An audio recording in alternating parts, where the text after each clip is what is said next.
Le rosaire bleu, le miracle d'Oakwood. Que fit une fillette de 7 ans avec un simple rosaire bleu pour bouleverser à jamais la vie de l'un des hommes les plus puissants et les plus riches du pays? Une histoire incroyable, un miracle de la Vierge Marie que personne n'aurait cru possible. Et pourtant, tout commença avec 3 mots d'une simplicité désarmante. Je peux prier pour vous? Avant d'aller plus loin, imaginez un instant cette scène, un homme que la fortune a comblé de tout, sauf de paix, et une enfant qui n'a que sa foi, son innocence, et un vieux rosaire hérité de sa grand-mère. Leur rencontre allait défier toute logique humaine. Jonathan Miller, magnate de l'immobilier, pesait plus de 4 milliards de dollars. Son empire s'étendait sur 3 continents, gratte-ciel, hôtels de luxe, centres commerciaux. Un homme qui pouvait tout acheter tout, sauf sa liberté. 8 ans plus tôt, un accident vasculaire cérébral brutal l'avait condamné à la prison de son propre corps. Une chaise roulante, des mains tremblantes, un esprit enfermé dans le regret. Les meilleurs neurologues du monde furent consultés, des cliniques suisses aux instituts de Singapour. Des millions engloutis dans l'espoir d'un miracle médical. Tout fut vain. La colère, peu à peu, dévora ce qui restait de son humanité. Son épouse demanda le divorce 3 ans après l'accident. Ses enfants cessèrent de répondre à ses appels. Ses amis se firent fantômes. Même ses employés redoutaient sa voix. Son regard, autrefois vif et conquérant, n'était plus qu'une fenêtre vide ouverte sur une âme rongée par l'amertume. Un matin de mai, Jonathan arriva dans la petite ville d'Oakwood, où il devait conclure l'achat d'un terrain stratégique. Rien d'inhabituel, un investissement de plus, une journée de plus dans son existence stérile. Mais le destin, ce jour-là, avait d'autres plans. Agacé par le vacarme de l'hôtel, il ordonna sèchement à son assistant. « Je ne supporte plus ce bruit. Emmène-moi au jardin botanique, maintenant. » « Oui, monsieur. » L'homme s'exécuta aussitôt, redoutant la moindre nuance d'irritation dans la voix de son patron. Ce que Jonathan ignorait, c'est que dans ce jardin, la Vierge Marie elle-même avait préparé un rendez-vous. Un face-à-face destiné à ébranler son incrédulité la plus profonde. Le jardin botanique d'Oakwood était célèbre pour sa collection d'orchidées rares et ses petits lacs aux reflets d'argent. Ce dimanche-là, le soleil baignait la ville d'une lumière douce. Des familles pique-niquaient sur l'herbe, des enfants couraient en riant entre les sentiers de pierre, des couples âgés marchaient lentement, main dans la main. Et, au milieu de cette symphonie de vie, avançait la silhouette solitaire d'un homme en fauteuil roulant électrique, accompagné à distance respectueuse par son infirmier. « Je veux être seul quelques minutes, » dit Jonathan, la voix glaciale. « Mais, monsieur. 5 minutes. » Ce n'est pas une demande. Le ton ne laissait aucune place à la discussion. L'infirmier s'éloigna, gardant 20 mètres d'écart, assez proche pour intervenir, assez loin pour ne pas troubler la solitude imposée de son patient. Jonathan contempla autour de lui cette scène d'harmonie qu'il méprisait autant qu'il enviait. Les rires, les gestes tendres, les visages sereins lui renvoyaient l'image d'un monde dont il ne faisait plus partie. Quelle perte de temps! Murmura-t-il, prêt à rappeler son infirmier, quand un mouvement attira son regard. De l'autre côté du petit lac, une fillette l'observait. Elle portait une robe bleu pâle, ses cheveux bruns tressés de 2 nattes qui retombaient sur ses épaules. Contrairement aux autres promeneurs, elle ne détourna pas les yeux face à cet homme dont le visage respirait l'aigreur. Elle le regardait avec curiosité, sans peur ni pitié. Ce simple regard, clair et franc, éveilla en Jonathan un souvenir lointain, celui du temps où quelqu'un le regardait encore comme un être humain. Ce fut le début d'un miracle. La fillette s'appelait Sarah Thompson. Elle avait 7 ans. Fille unique d'un couple d'instituteurs, c'était une enfant vive et contemplative. Depuis la mort de sa grand-mère, Martha, l'année précédente, elle gardait dans sa poche son bien le plus précieux, un rosaire en perles de verre bleu, patiné par le temps, qui brillait comme un fil de lumière sous le soleil. Sa grand-mère lui avait appris que ce rosaire n'était pas seulement un objet, mais une clé. Une clé capable d'ouvrir le cœur de Dieu. Ce jour-là, pendant que ses parents écoutaient un guide parler des plantes exotiques, Sarah flânait près du lac. Et c'est là qu'elle vit l'homme seul, immobile, comme coupé du reste du monde. Quelque chose dans sa posture la troubla, une solitude si lourde qu'elle semblait visible. Elle serra le petit rosaire dans sa poche, cherchant instinctivement la force qu'elle y trouvait toujours. Puis, sans réfléchir, elle se dirigea vers lui. Jonathan la vit s'approcher. Son premier réflexe fut d'appeler son infirmier. Mais il n'en fit rien. Peut-être était-ce la lassitude, ou une curiosité fugace, ou peut-être sans qu'il le sache encore la main invisible d'un dessein divin. Sarah s'arrêta à une distance respectueuse, leva les yeux vers lui et dit simplement « Bonjour ». Sa voix était claire, douce, sans la moindre hésitation. Jonathan fut pris de court. « Que veux-tu » demanda-t-il d'un ton qu'il voulait sec, mais qui trembla légèrement. La fillette pencha la tête, comme si elle étudiait une énigme. Puis elle posa la question la plus désarmante qu'il eût jamais entendue. « Pourquoi êtes-vous si triste » Ces mots, prononcés sans détour, le frappèrent en plein cœur. Cela faisait des années que personne ne lui parlait ainsi. Pas une journaliste, pas un médecin, pas même ses enfants. « Je ne suis pas triste », répondit-il machinalement. « Je me repose, c'est tout. » Sarah secoua la tête, sûre d'elle. « Non. Vous êtes triste ici. » Elle posa sa petite main sur sa poitrine. « Ma grand-mère disait que les yeux montrent ce que le cœur ressent. Et vos yeux pleurent sans larmes. » Jonathan resta muet. Une émotion inconnue, oubliée, monta dans sa gorge. « Ne devrais-tu pas être avec tes parents ? » « Ils sont là-bas, » répondit-elle en désignant un couple au loin. « Ils apprennent des choses sur les plantes. Moi, je les connais déjà. » Un silence s'installa. Seul le bruissement du vent dans les feuilles troubla l'air. Sarah plongea la main dans sa poche, caressa les perles de verre bleu, puis demanda. « Vous connaissez la Vierge Marie » Jonathan tressaillit. Les souvenirs de son enfance catholique, depuis longtemps enterrés sous les couches de cynisme, refirent surface. « Je l'ai connue il y a longtemps, » dit-il sèchement. « Pourquoi » Les yeux de la fillette s'illuminèrent. Elle sortit de sa poche le petit rosaire et le tendit vers lui. « C'est à elle. » Enfin c'était à ma grand-mère. Elle disait que quand on prie avec le cœur, la Vierge écoute toujours. « Est-ce que je peux prier pour vous » Le monde sembla s'arrêter. Les bruits, les rires, les voix s'effacèrent. Jonathan la fixa, incapable de répondre. Une part de lui voulait éclater de rire, une autre pleurer. Personne ne lui avait jamais dit une chose pareille.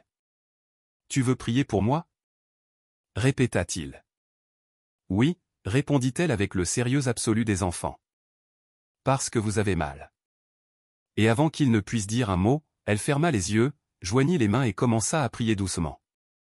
Ses lèvres murmuraient les paroles familières du « Je vous salue Marie ». Jonathan, d'abord gêné, sentit quelque chose d'étrange. L'air autour de lui semblait plus léger, presque parfumé un subtil parfum de lys et de pluie. Il voulut parler, mais sa gorge se noua. Quand la fillette eut fini, elle ouvrit les yeux et sourit. « Voilà, » dit-elle. « Maintenant, ça ira mieux. » Puis elle glissa le rosaire dans ses mains, sans hésiter. « Gardez-le. Ma grand-mère disait qu'il faut le donner à celui qui en a le plus besoin. Aujourd'hui, c'est vous. » Jonathan resta immobile, le rosaire bleu posé sur ses genoux tremblants. « Je ne peux pas accepter ça, » balbutia-t-il. « Bien sûr que si. Elle veut que vous le gardiez. » Et avant qu'il ne trouve la force de répondre, la petite s'éloigna en courant vers ses parents, qui la cherchaient déjà du regard. Il resta là, longtemps, fixant ce chapelet qui semblait briller doucement sous la lumière du soleil couchant. Pour la première fois depuis des années, il sentit des larmes brûler ses yeux. Des larmes vraies, libres, humaines. Cette nuit-là, dans sa chambre d'hôtel, il ne parvint pas à dormir. Le rosaire reposait sur la table de chevet. À plusieurs reprises, il voulut le ranger, mais sa main revenait toujours le toucher. Une chaleur douce émanait des perles bleues. Et alors, sans savoir pourquoi, Jonathan Miller, l'homme qui n'avait prié depuis 40 ans, ferma les yeux et murmura. « Je ne sais pas comment faire, mais si tu m'entends, montre-moi que tu existes encore. » Le lendemain matin, l'infirmier entra dans la chambre et resta figé. Jonathan se tenait debout, vacillant, soutenu par la table. Ses jambes, paralysées depuis 8 ans, tremblaient, mais obéissaient. « Monsieur. Vous marchez. » Jonathan tomba à genoux, tenant le rosaire serré contre son cœur. Les larmes coulaient librement désormais. Les semaines suivantes firent la une des journaux. Les médecins parlèrent de « rémission inexplicable ». Les prêtres des « interventions célestes ». Jonathan, lui, ne chercha ni explication scientifique ni gloire. Il vendit une partie de son empire et créa une fondation pour les enfants malades. Et, dans son bureau de verre au sommet de Manhattan, au-dessus de tous les symboles de pouvoir, pendait désormais un simple rosaire bleu, celui qu'une petite fille de 7 ans avait osé lui offrir en disant « Je peux prier pour vous ?» Jonathan tenait entre ses doigts un petit chapelet bleu, offert par une fillette qu'il connaissait à peine. « Ce chapelet appartenait à ma grand-mère, » dit Sarah d'une voix sérieuse, presque solennelle, étonnante chez une enfant de 7 ans. « Quand je suis triste, je prie avec lui, et tout va mieux. » Jonathan observa les perles bleues qui brillaient dans la lumière du matin. Si simples, si ordinaires, et pourtant ces perles de verre, insignifiantes aux yeux du monde, semblaient renfermer quelque chose qu'il ne pouvait définir. Lui, Jonathan Miller, magnate de l'immobilier, collectionneur d'art, homme dont la fortune se mesurait en milliards, n'avait jamais accordé de valeur à ce genre d'objet. Et pourtant, son regard restait fixé sur ces grains fragiles, polis par les doigts d'une autre époque. Ma grand-mère disait que ce chapelet est spécial, poursuivit Sarah. Elle priait avec tous les jours, même quand elle était très malade. Jonathan détourna les yeux. Une gêne diffuse s'installa en lui, comme une douleur qu'on préfère ne pas réveiller. « Je ne crois plus à tout ça, » murmura-t-il d'un ton brusque. « Ni aux prières, ni aux miracles. » La petite ne se troubla pas. Elle le regarda simplement, avec cette curiosité pure que seuls les enfants possèdent. « Pourquoi ?» demanda-t-elle, sincèrement. Jonathan ouvrit la bouche pour répondre avec sarcasme, mais aucun mot ne sortit. Comment expliquer ce vide intérieur, cette incrédulité née de la souffrance? Parce que ça ne marche pas, finit-il par dire avec une honnêteté qui le surprit lui-même. Sarah resta silencieuse quelques secondes, pensive. Puis, comme si une idée lumineuse venait de naître dans son cœur, elle s'approcha d'un pas. « Est-ce que je peux prier pour vous ?» 5 mots, simples, clairs, sans théologie ni promesse. Et pourtant, ils frappèrent Jonathan comme une flèche invisible. Ce n'était pas de la pitié qu'il voyait dans ses yeux, mais une forme d'espérance sincère, désarmante pour lui, un inconnu enfermé dans un fauteuil roulant. « Cela ne changera rien, » murmura-t-il, la voix éteinte. « La Vierge Marie écoute toujours, » répondit Sarah avec une conviction tranquille, surtout quand c'est pour aider quelqu'un. Avant qu'il ne trouve la force de protester, la fillette tendit la main et posa le chapelet sur ses genoux. « Tenez, vous pouvez le garder comme ça, » dit-elle, joignant ses mains en démonstration. « Je vais dire un Je vous salue Marie pour que la Vierge veille sur vous. » Jonathan resta immobile, comme pétrifié. Le chapelet sur ses jambes semblait appartenir à un autre monde, un monde auquel il n'avait plus accès. Il aurait voulu appeler son infirmier, refuser cette offrande, éloigner cet enfant qui voyait à travers son armure forgée par 8 années de douleur, d'amertume et d'isolement. Mais il n'en fit rien. Ses doigts, presque malgré lui, effleurèrent les perles bleues. Elles étaient légères, plus qu'il ne l'aurait imaginé, lisses et tièdes, comme si elles avaient gardé la chaleur des prières passées. Sarah sourit en le voyant toucher le chapelet. Puis elle ferma les yeux et commença à prier doucement, « Je vous salue Marie, pleine de grâce. » Jonathan ne ferma pas les siens. Il ne pria pas. Il se contenta de la regarder, fasciné. Cet enfant, sans raison apparente, avait décidé qu'il méritait une prière. Une bonté gratuite, qu'il n'avait ni demandée, ni achetée, ni méritée. Il la recevait simplement. Une voix lointaine interrompit le moment. « Sarah, il est temps de rentrer. » appela sa mère depuis le jardin. La petite ouvrit les yeux, aperçut ses parents qui l'attendaient, et fit un signe de la main. « Je dois y aller, » dit-elle en se tournant vers Jonathan. Puis, dans un geste inattendu, elle désigna le chapelet encore dans ses mains. « Vous pouvez le garder pour aujourd'hui. Je crois que vous en avez plus besoin que moi. » Jonathan voulut protester. « Mais c'est le chapelet de ta grand-mère. » Sarah lui répondit d'un sourire radieux, avant de courir vers ses parents, ses tresses bondissant dans le vent du printemps. Jonathan resta là, seul, tenant ce petit chapelet bleu, le cœur étrangement exposé. Il avait la sensation que quelque chose venait de se produire, quelque chose d'invisible, mais profond, qu'il ne pouvait ni comprendre ni expliquer. Son infirmier s'approcha, inquiet. « Tout va bien, monsieur ?» Jonathan referma la main sur le chapelet, le cachant dans sa paume. « Oui, ramenez-moi à l'hôtel. » Ce qu'il ignorait, c'est que ce simple objet allait marquer le commencement d'un mystère que ni sa fortune, ni son influence, ni la science la plus avancée ne parviendraient jamais à élucider. De retour à la suite présidentielle, Jonathan congédia son infirmier plus tôt qu'à l'accoutumée. « Je veux être seul. Ne me dérangez sous aucun prétexte. » L'homme s'inclina et quitta la pièce. Jonathan sortit alors le chapelet de la poche intérieure de sa veste. Les perles bleues semblaient déplacées dans ce décor luxueux, meubles d'ébène, tableaux d'art contemporain, tentures de soie, et la ville qui s'étendait à perte de vue derrière les baies vitrées. Ridicule, marmonna-t-il. Il posa le chapelet sur la table de nuit, puis manœuvra son fauteuil jusqu'à la fenêtre.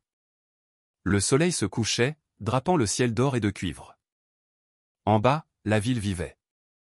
Des hommes, des femmes, des enfants marchaient, riaient, portés par la légèreté de ceux qui peuvent se lever et avancer. Un spasme plus aigu le traversa soudain. Il serra les dents, ferma les yeux, attendant que la douleur s'éteigne. Lorsqu'il les rouvrit, il remarqua que sa main avait cherché d'elle-même le chapelet. Les perles étaient entre ses doigts, froides et apaisantes. Jonathan n'était pas un homme sentimental. Il ne gardait pas de souvenirs, ne s'attachait à rien. Et pourtant, il ne parvenait pas à lâcher ce chapelet d'insignifiant. Les mots de Sarah résonnaient dans sa mémoire, « Pourquoi êtes-vous si triste ? Et surtout, est-ce que je peux prier pour vous ?» Cette nuit-là, pour la première fois depuis des années, Jonathan dormit avec le chapelet posé à côté de son oreiller. Minuscule tache bleue sur les draps de soie égyptienne, cet objet semblait ne pas appartenir à cet univers de luxe et de solitude. Et pourtant, il y avait trouvé sa place. Au matin, il se réveilla plus tôt que d'habitude. En éteignant l'alarme, il aperçut le chapelet sur l'oreiller, tout près de son visage. Pris d'un léger embarras, il le glissa rapidement dans le tiroir de la table de nuit avant l'arrivée de son infirmier. « Bonjour, monsieur Miller. Avez-vous bien dormi ? » Comme toujours, répondit-il sèchement. Mais la vérité, qu'il ne dirait à personne, c'est qu'il avait dormi mieux qu'à l'accoutumée. Pendant le petit déjeuner, son assistant entra précipitamment, le visage inquiet. « Monsieur Miller, nous avons un problème avec l'acquisition. Le propriétaire du terrain reconsidère notre offre. Il dit avoir reçu une meilleure proposition. » Jonathan sentit la colère familière monter le long de sa colonne vertébrale. « Qui a fait cette offre ? » « Une entreprise locale, monsieur.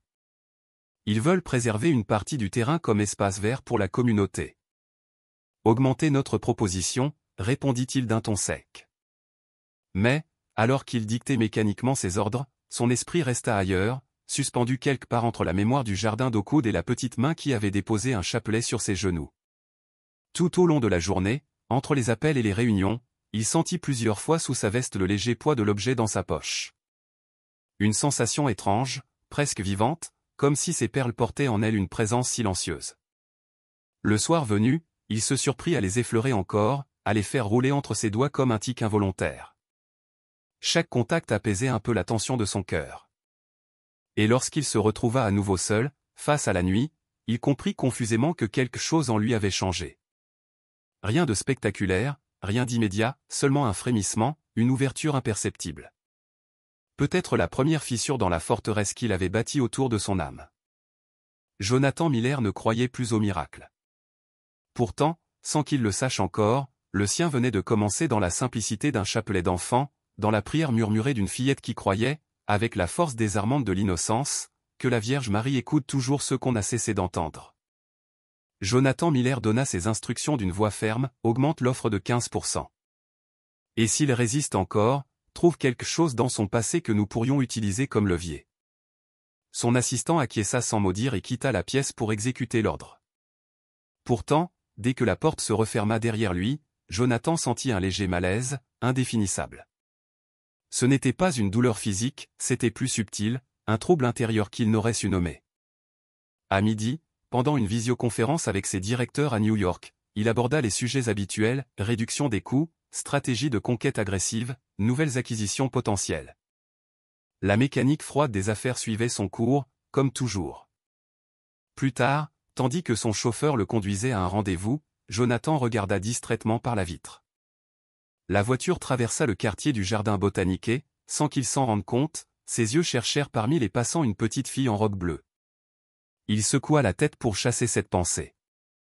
Son téléphone sonna, son assistant lui annonçait que le propriétaire du terrain avait accepté l'offre majorée, mais posait une condition qu'une petite portion du domaine soit préservée comme zone verte. En d'autres temps, Jonathan aurait refusé net. Il fixait les règles, pas les autres. Pourtant, cette fois, il répondit simplement, dis-lui que j'y réfléchirai. 2 semaines passèrent. Jonathan prolongea son séjour à Oakwood au-delà du prévu. Le chapelet bleu, celui de la fillette, restait dans le tiroir de sa table de nuit, oublié en apparence, mais sa présence silencieuse semblait imprégner l'air de la chambre. Peu à peu, quelque chose changeait. De minuscules fissures se formaient dans la forteresse de son cynisme. Il dormait un peu mieux certaines nuits. La colère, ce compagnon qui l'étouffait depuis des années, semblait parfois moins pesante. Rien de spectaculaire, mais suffisamment pour qu'il le remarque. Un matin, il se rendit, de mauvaise humeur, à son contrôle médical mensuel. Il détestait ses visites. Depuis 8 ans, il avait vu défiler des dizaines de médecins, tous avec ce même regard compatissant qui le répugnait. Le docteur Matthews faisait exception, neurologue réputé, direct, sans faux espoirs ni phrases creuses. Jonathan le respectait pour cela. « Comment vous sentez-vous, monsieur Miller ?» demanda le praticien en consultant le dossier. « Comme toujours, » répondit-il sèchement. Matthews procéda à l'examen, méthodique, réflexe, sensibilité, tonus musculaire, questions sur les douleurs, les médicaments, le sommeil. Puis il marqua une pause, fronça les sourcils, recommença une manœuvre. Quelque chose d'inhabituel ces dernières semaines? Des changements dans la douleur, le sommeil? Jonathan hésita avant de répondre, rien d'important. Le médecin griffonna quelques notes, releva la tête et dit calmement, vos analyses montrent une légère amélioration de la circulation dans les membres inférieurs. Infime, sans doute imperceptible pour vous, mais réel. Le visage de Jonathan demeura impassible. Il avait déjà entendu ce genre de remarques, c'est le petit progrès qui ne menait à rien.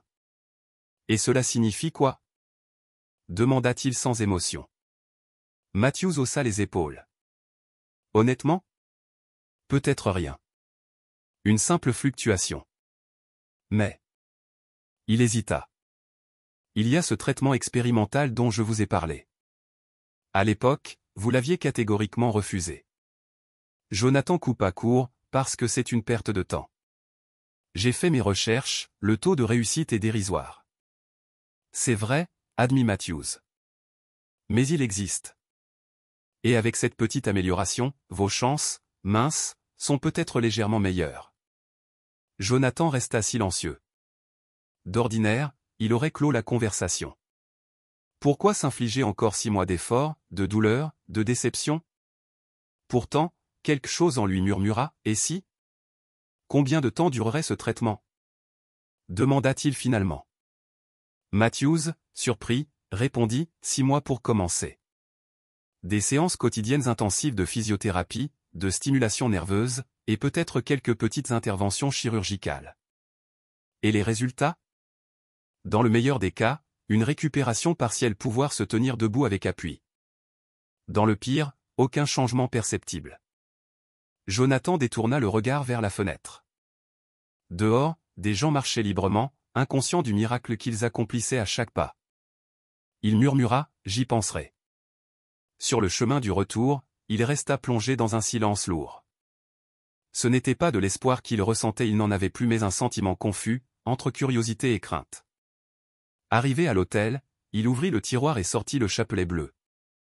Les perles de verre brillaient faiblement sous la lumière tamisée. Durant 3 jours, il répéta le même geste, sortir le chapelet, le contempler longuement, puis le ranger.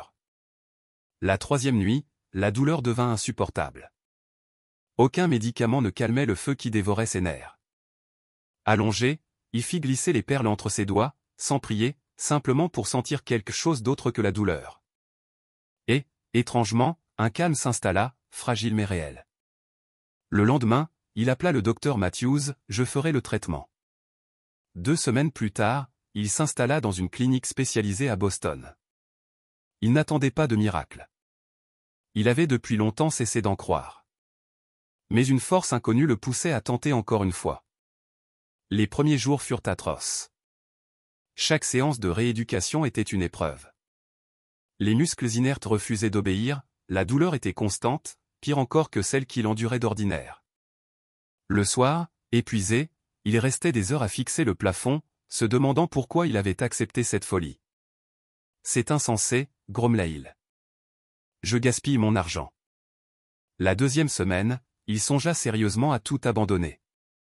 Il saisit son téléphone pour appeler son assistant, prêt à mettre fin à cette expérience absurde. Mais avant de composer le numéro, son regard tomba sur le chapelet posé sur la table de chevet. Il le prit. Et pour la première fois depuis qu'il l'avait reçu, il pria. Les mots sortirent maladroits, hésitants, presque étrangers. Ce n'était pas un « je vous salue Marie » complet, seulement un murmure, s'il doit se passer quelque chose, que ce soit bientôt. La troisième semaine, la douleur changea. Elle ne diminuait pas, mais elle devenait différente, comme si son corps commençait à répondre. Les médecins parlèrent d'un signe encourageant, le système nerveux réagissait, se réorganisait. Jonathan ne savait pas s'il devait les croire. Chaque jour, il répétait mécaniquement les exercices. Et puis, à la 4e semaine, cela arriva. Pendant une séance, la kinésithérapeute lui dit, comme toujours, essayez de bouger l'orteil droit. Jonathan, épuisé, obéit sans conviction. Et l'orteil bougea. Si légèrement qu'ils crurent d'abord à une illusion. La thérapeute resta calme, mais ses yeux s'écarquillèrent. Refaisons-le, dit-elle. Jonathan se concentra. L'orteil bougea à nouveau. Pas un spasme, pas un réflexe. Un mouvement volontaire. Le silence qui suivit fut presque sacré. Jonathan sentit son cœur battre plus fort que jamais. Ce minuscule geste, à peine perceptible, avait la puissance d'un tremblement de terre. Il ferma les yeux, les larmes brouillant sa vue. Pour la première fois depuis 8 ans, il ressentait autre chose que la douleur ou la colère, il ressentait la vie. Le chapelet, sur la table, brillait d'une lueur douce. Et dans ce frémissement fragile d'un orteil, il comprit que, parfois, les miracles ne surgissent pas dans le tonnerre ni dans la lumière éclatante, mais dans le plus discret des mouvements. Ce jour-là, Jonathan Miller, l'homme qui possédait tout sauf la paix, fit un pas invisible vers sa rédemption. Pour la première fois en 8 ans, Jonathan avait ordonné à son corps et celui-ci avait obéi. Dans les semaines qui suivirent, de petits miracles se produisirent, discrets mais bouleversants. La sensation revint dans certaines parties de ses jambes, un peu plus de mouvement dans les orteils. Ce corps qui, si longtemps, s'était rebellé contre lui, semblait enfin accepter de coopérer. 6 semaines après le début du traitement, vint le moment décisif. Avec l'aide de 2 assistants, entre les barres parallèles, Jonathan tenta de soutenir une partie de son propre poids. La douleur était intense, une brûlure qui parcourait chaque fibre de ses muscles. Tout son corps tremblait sous l'effort, mais pendant 3 secondes glorieuses et infinies, il se tint partiellement debout. Lorsqu'il retrouva son fauteuil, épuisé, il ne dit rien. Il ne célébra pas. Ce n'était pas son genre. Pourtant, quelque chose de profond venait de se produire en lui, quelque chose qu'aucun examen médical n'aurait pu mesurer. Cette nuit-là, seul dans sa chambre, Jonathan fit un geste qu'il n'avait pas accompli depuis des années, il sourit. Un vrai sourire, sincère, vu de personne, sans raison apparente. Juste le reflet visible d'une transformation silencieuse, d'une graine plantée dans son cœur par une fillette de 7 ans, un jour d'été, avec une question d'une simplicité désarmante. « Puis-je prier pour toi ?» Après 3 mois passés à Boston, Jonathan était prêt à revenir à Oakwood. Non pas pour conclure l'affaire immobilière qu'il avait commencée, mais pour quelque chose de bien plus important. À présent, il pouvait se tenir debout à l'aide de cannes spéciales et marcher sur quelques mètres.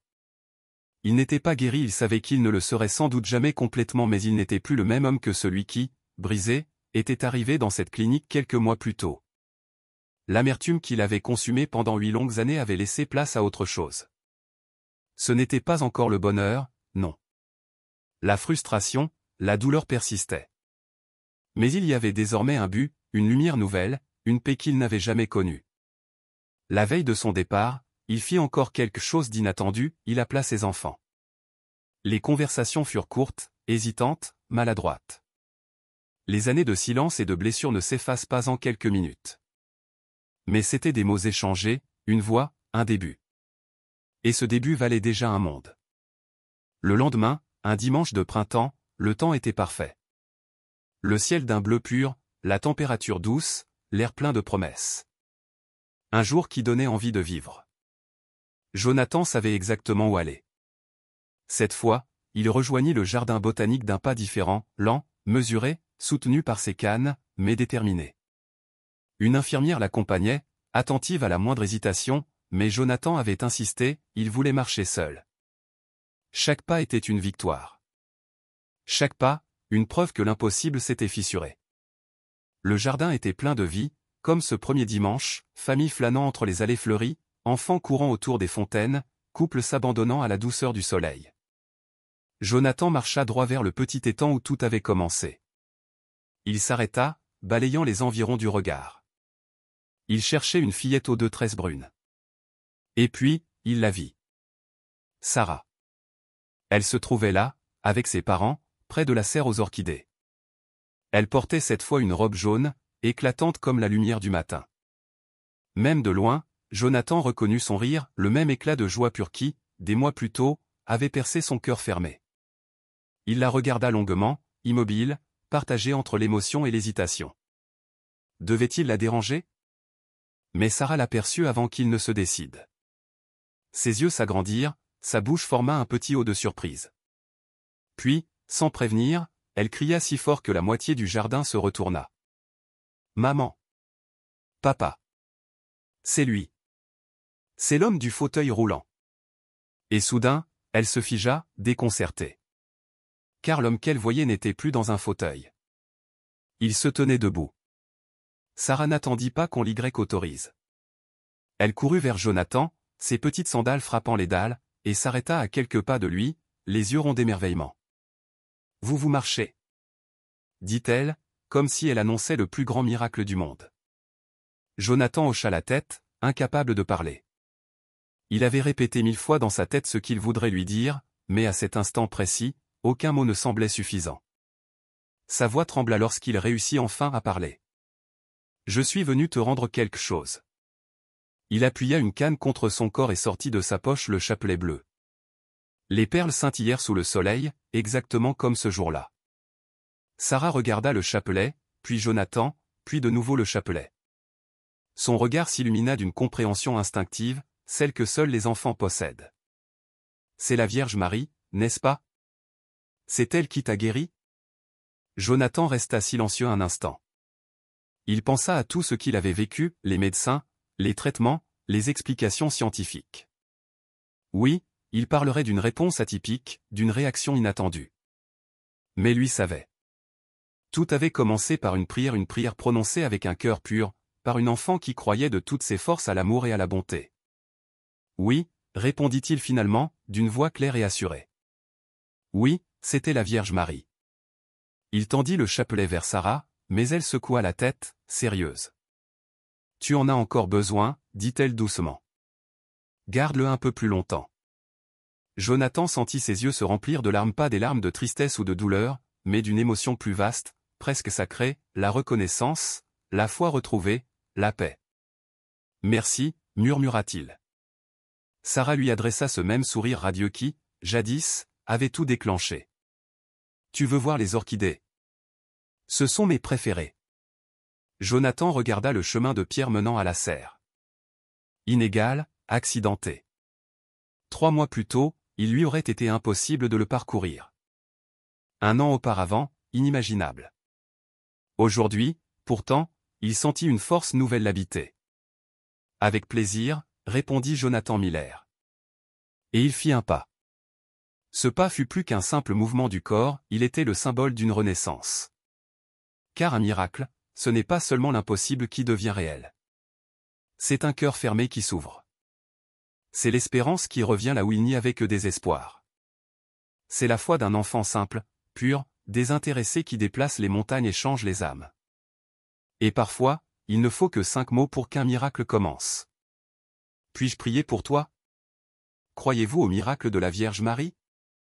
Si cette histoire a touché votre cœur, abonnez-vous à la chaîne et activez la cloche de notification. Écrivez en commentaire un miracle que vous avez vécu ou dont vous avez été témoin, et partagez cette vidéo avec quelqu'un qui a besoin de retrouver l'espérance. Que la Vierge Marie continue de vous bénir, vous et votre famille, aujourd'hui et toujours.